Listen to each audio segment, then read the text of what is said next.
Major time जो मैंने उसको दिया है, वो अपनी फिटनेस को दिया है, वो स्टार्ट हुआ तब जब ऋतिक रोशन जी ने मुझे 2016 में कहा था। ऋतिक बहुत कम बात किया करते थे, और जब मैंने उनको स्टाइल किया 2016 मिस्टर इंडिया के समय, second thing I was like, अरे ऋतिक क्यों मजाक करते हो आप? तो इज लाइक, नहीं नहीं, मैं बहुत सीरियस हूँ।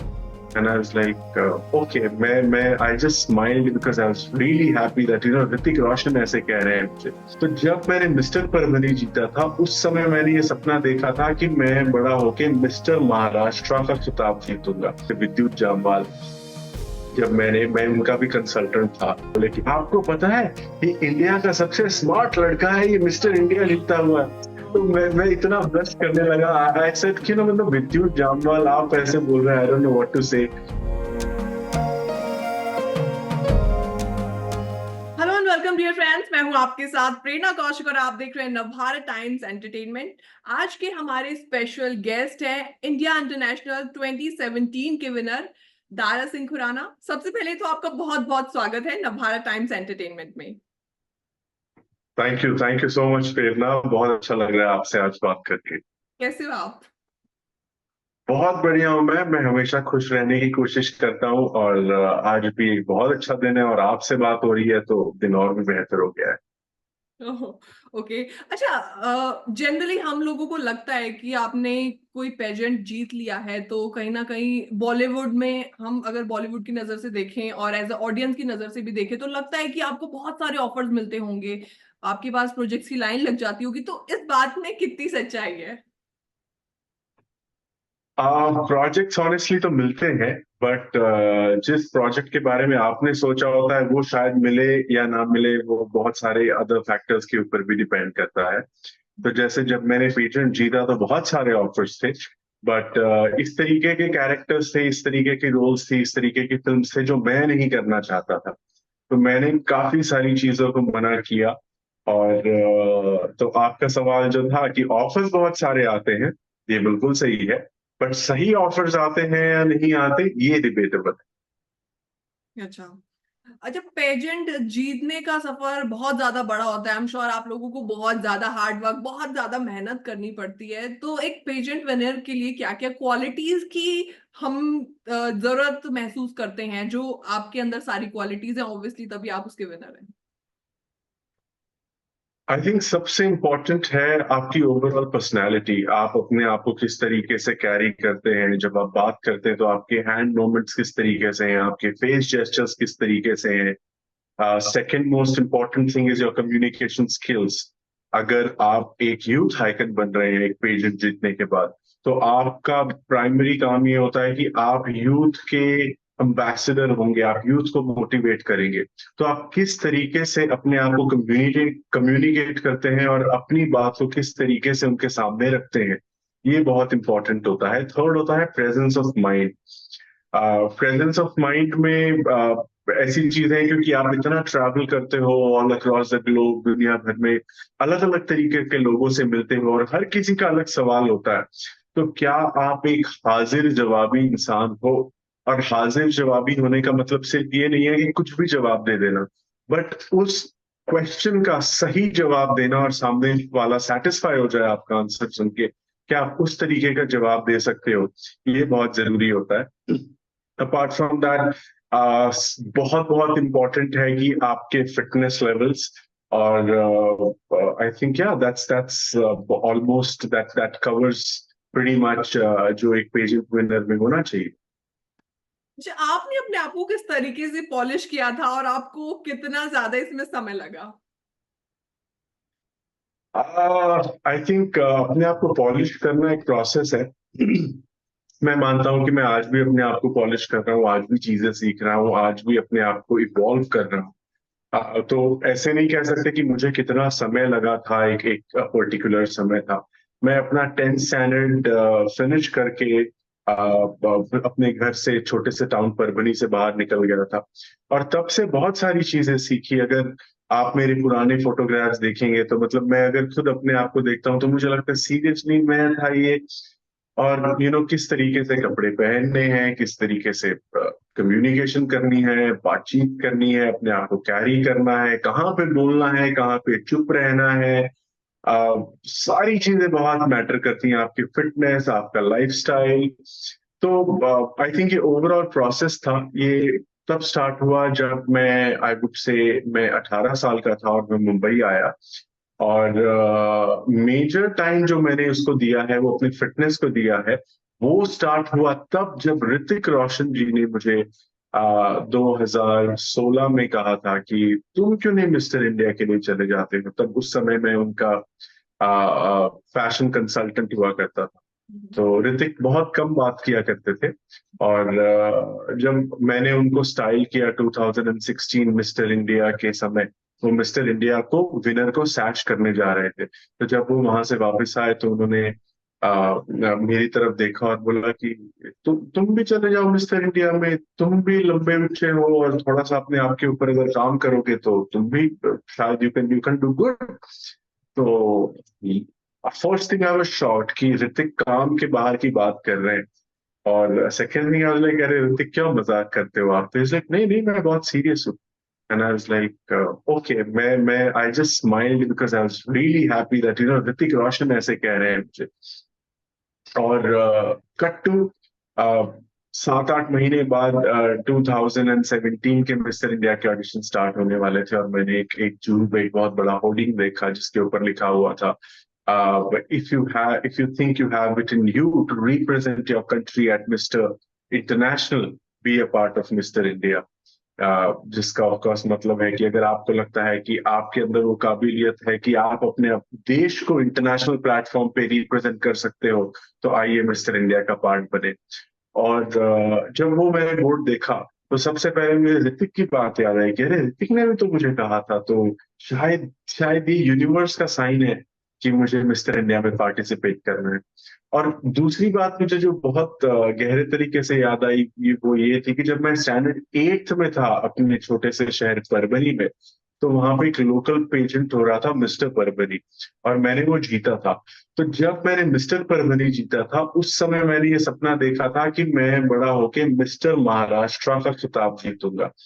और पढ़ाई में इतना व्यस्त हो गया कि उस ख्वाब के बारे में भूल गया। और जब अब मैंने वो होर्डिंग देखा तो मुझे लगा, अरे ये तो बचपन में मेरा एक सपना भी था कि मैं मिस्टर महाराष्ट्र के लिए जाऊं, और आज मेरे सामने मिस्टर इंडिया का प्लेटफॉर्म हो सकता है अगर मैं अपने आप के ऊपर काम करूं तो मैंने अपने फैशन कंसल्टिंग से ब्रेक लिया और अपने कुछ कम्युनिकेशंस, अपनी रीडिंग स्टार्ट की, अपने आप पे फिजिक के ऊपर काम करना स्टार्ट किया। तो करीबन 3 महीने की वो बहुत रिलीजियस मेहनत की, और उसके बाद में फिर मैंने मिस्टर इंडिया में ऑडिशंस के लिए मैंने पार्ट लिया। डेफिनेटली कहीं ना कहीं इसका क्रेडिट ऋतिक को भी मिलना चाहिए। ऋतिक ने ऑब्वियसली आपको इंस्पायर किया, एब्सोल्युटली, मोटिवेट किया और देखते ही बोला कि आपको ऐसे ट्राई करना चाहिए। बिल्कुल सही बात है। कहीं ना कहीं क्यों मुझे लगता है कि वो मेजर श्रेय जाता है उनको, क्योंकि लाइफ में कुछ ऐसे लोग होते हैं who you look up to, आप उनकी तरफ देखते हैं और उनकी तरह बनना चाहते हैं। और अगर वो एक लाइन भी कह देते हैं ना तो वो आपके दिल में हमेशा के लिए रह जाती है। तो ये ऋतिक की लाइन जो थी वो उसी तरीके की थी मेरे लिए। उन्होंने सिर्फ, उनके लिए शायद वो एक एक कुछ कुछ शब्द होंगे, बट मेरे लिए वो लाइफ चेंजिंग एक एक एक मेरे लाइफ का बहुत इंपॉर्टेंट हिस्सा और बहुत मोटिवेशनल लाइन बन के रह गई मेरे लिए। आई एम श्योर जब आपको खिताब मिला होगा तो ऋतिक रोशन उनमें से एक होंगे जिनको बहुत ज्यादा खुशी हुई होगी। आपने थैंक यू बोला उनको? ऑफ कोर्स बोला मैंने, उन्हें सबसे पहले मैसेज किया और he was really happy and he congratulated me. और आई थिंक ऋतिक के साथ साथ जो बहुत और ज्यादा बॉलीवुड में खुश थे वो थे विद्युत जामवाल। जब मैं उनका भी कंसल्टेंट था, तो जब मैंने विद्युत को भी मैसेज किया और बताया तो विद्युत ने कहा, ओ अंधारा, आपको पता है, अभी मुझे उनकी लाइन याद है, उन्होंने लिखा था, life your life begins now my friend. तो आपकी एक्चुअल जिंदगी अब स्टार्ट हो रही है। तो और कभी भी विद्युत मुझे मिलते हैं तो बड़े खुशी से मिस्टर इंडिया बोलते हैं। और इनफैक्ट एक एक पब्लिक प्लेटफॉर्म पे हम लोग मिले गवर्नर हाउस में कुछ समय पहले, तो वहां पे भी उन्होंने बोला, आपको पता है कोई वहां पे उनके साथ में खड़े हुए थे। तो उन्हें बुला के बोले कि आपको पता है कि इंडिया का सबसे स्मार्ट लड़का है, ये मिस्टर इंडिया लिखता हुआ है। तो मैं इतना ब्लश करने लगा। आई सेड कि ना, मतलब विद्युत जामवाल आप ऐसे बोल रहे हैं, I don't know what to say. और बड़े बहुत काइंड लोग हैं कुछ, और बहुत बहुत महत्व रखती है उनकी कुछ कही हुई बातें। मैं हमेशा उन्हें ट्रेजर करता हूँ और हमेशा अपने दिल में बहुत ज्यादा थैंक करता हूँ।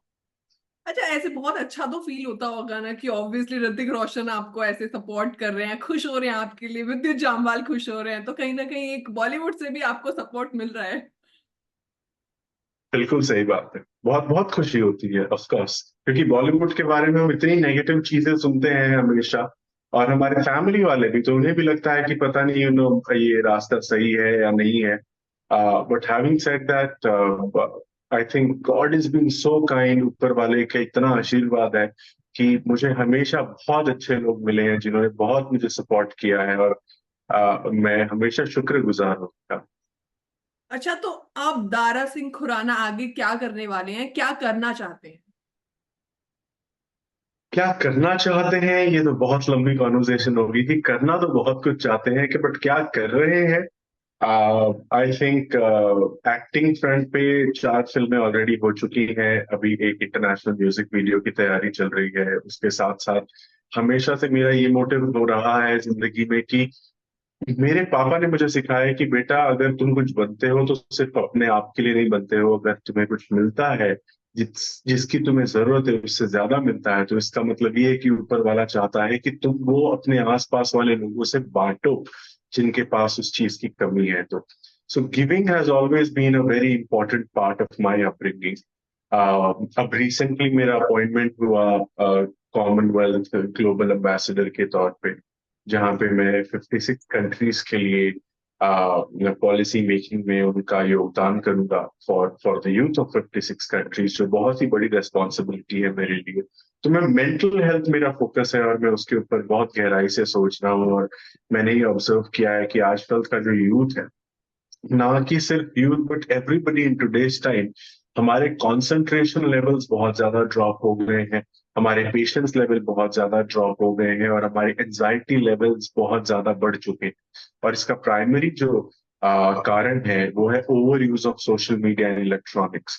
तो इसको किस तरीके से हम लोग कंट्रोल करें, इसके ऊपर मेरी टीम रिसर्च कर रही है। और मैं कुछ कॉमनवेल्थ के साथ जुड़ के 56 कंट्रीज में डिजिटल डिटॉक्स को, डिजिटल डिटॉक्स जो ये इनिशिएटिव है, इसको मैं स्प्रेड करना चाहता हूँ, इसको एजुकेशन सिस्टम का एक हिस्सा बनाना चाहता हूँ।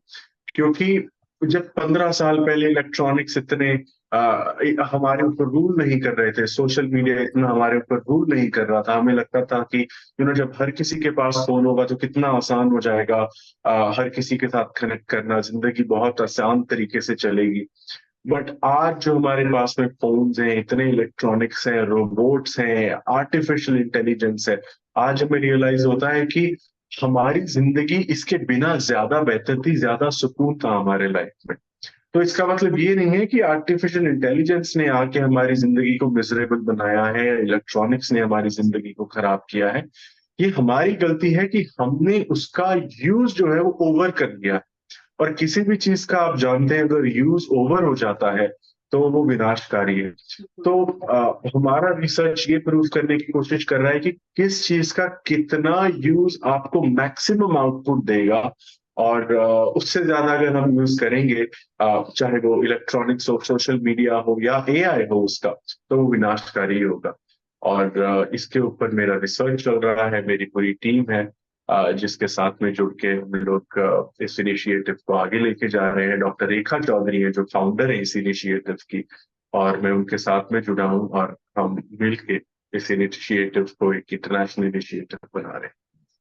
अच्छा, लास्टली अगर आपको यूथ को, क्योंकि एक ऐसी पर्सनैलिटी मैसेज देती है तो कहीं ना कहीं यूथ भी बहुत ज्यादा इंस्पायर होते हैं, बहुत इन्फ्लुएंस होते हैं, तो यूथ के लिए क्या मैसेज जाएगा आपकी तरफ से, इंक्लूडिंग मेंटल हेल्थ, और किस तरीके से आज सोशल मीडिया पर लोग बहुत ज्यादा टाइम वेस्ट करते हैं, तो एक यूथ के लिए क्या मैसेज आप देना चाहेंगे? आई थिंक सबसे इम्पोर्टेंट ये बात है कि अपने लाइफ में अपने रूल्स खुद सेट करें। छोटे छोटे रूल्स हैं, जैसे अगर आप अपने क्लोज फैमिली के साथ बैठे हैं, जो कि बहुत कम समय मिलता है आजकल लोगों को साथ में बैठने का, तो ट्राई करें कि अपने फोन्स को यूज ना करें उस समय में, अगर बहुत ज्यादा इंपॉर्टेंट नहीं है तो। स्पिरिचुअलिटी में हमेशा से कहा जाता है कि जब आप खाना खा रहे होते हैं और जो आप कंटेंट देखते हैं उस समय, चाहे वो टेलीविजन पे हो चाहे वो मोबाइल फोन पे हो, आपके मन की स्थिति उस तरीके से बन जाती है। स्पिरिचुअलिटी के साथ साथ अभी एक इंटरनेशनल यूनिवर्सिटी ने एक रिसर्च भी किया, उन्होंने भी ये प्रूव किया कि ये बात बिल्कुल सही है। तो बिल्कुल कोशिश करें कि अपने डाइनिंग टेबल पे या खाते समय अपने टेलीफोन का या टीवी का, आप टीवी को ना देखें, ना ही फोन को यूज करें, उतने समय के लिए उसे दूर रख दें। और अपने लोगों के साथ में क्वालिटी टाइम बिताएं। जो आपके सोशल मीडिया के फ्रेंड्स हैं वो आपसे दूर हैं, आपको लगता होगा कि वो बहुत बेहतर है आपके अपने लोगों से, अपने फैमिली से, but in the longer run you will only realise that जो अपने हैं वो अपने ही हमेशा रहेंगे। इसलिए उनके साथ ज्यादा समय बिताएं और एक बैलेंस बना के रखें अपने एक्चुअल जीवन में और अपने एक एक सोशल मीडिया और इलेक्ट्रॉनिक लाइफ में। So this is my very important message to the youth.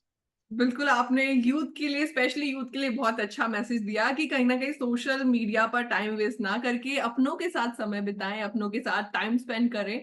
और आई एम श्योर आपने ये बात बोली है तो बहुत सारे लोग इस बात पर अमल भी करेंगे और करना भी चाहेंगे। Thank you so much Dara Singh Khurana, बहुत अच्छा लगा थैंक यू, आपसे बात। Thank you. मुझे भी बहुत अच्छा लगा आपसे बात करके, and really thank you so much for this. Thank you.